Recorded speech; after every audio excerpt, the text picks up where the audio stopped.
name is Kristine Nelson, and this is my story. I moved to Charlotte, North Carolina in 2008. I didn't have a car, I didn't have any family out here, and it was through Habitat for Humanity that I met my husband. I met him on one of my first house builds. I was a site supervisor and he was a volunteer. What drew me to him was he had a past, and he was doing everything he could to put one foot in front of the other, and I really admired that, and that really drew me to him. And he struggled with addiction, and that was my first exposure to being with someone that struggled. I was innocent, I was naive, I didn't think it was anything that we couldn't overcome together. But little did I know that addiction was alive and well in our marriage. I was the other woman, and the addiction was first. 2016, we hit a wall. I felt the Lord leading me to separate from my husband because it wasn't healthy for us to continue the way that we were going, and for restoration and healing to take place, that was a boundary that had to be set. Things got worse, and my flesh got the better of me, and I thought, you know what?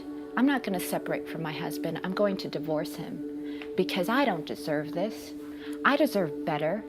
And all my friends are on board, so it must mean that this is what I need to do. Lord, I'm going to divorce him. I didn't realize it until the end. You know, the Lord was giving me what I wanted, but it was driving me further and further away from what the Lord wanted for me.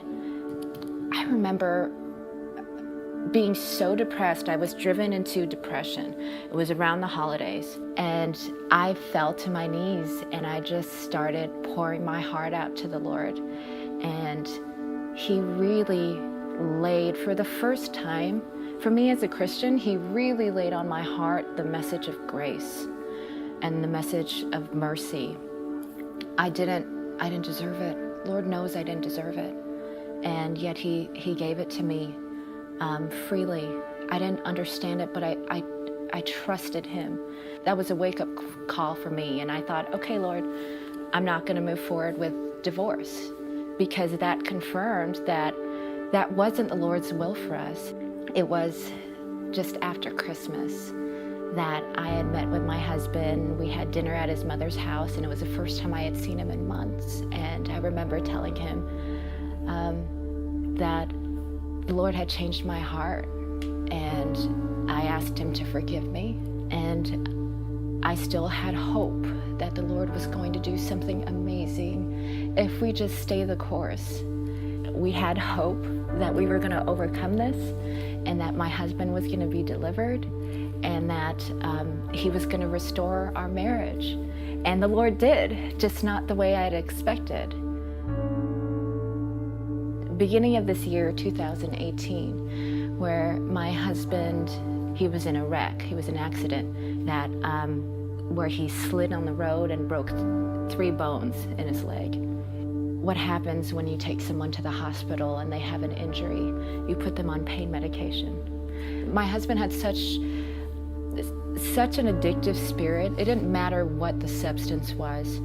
Brandon couldn't go back to work because his leg was broken. He couldn't go back in recovery because he had substances in his system. So the Lord worked it out for Brandon to come back home.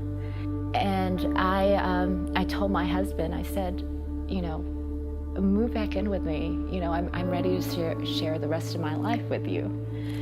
So he did, and it was the best 3 days of my life. And I remember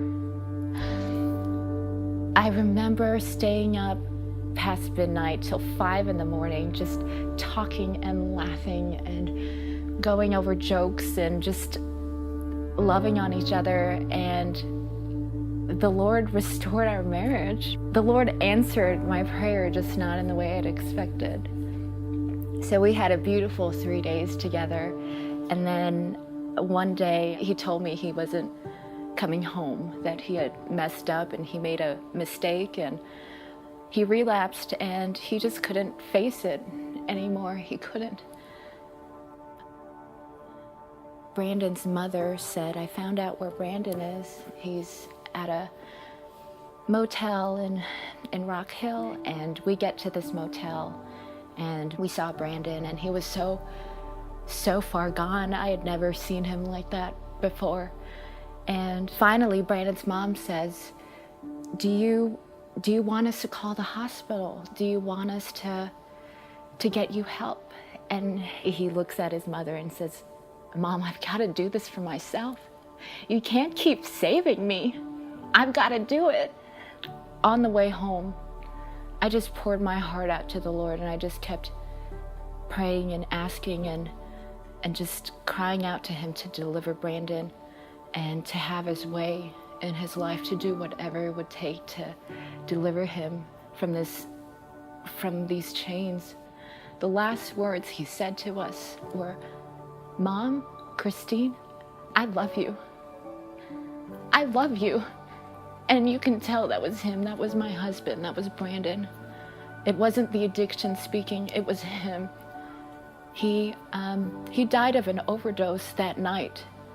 Brandon's mom was the one who discovered it the following morning. Over the next 3 months, I really struggled.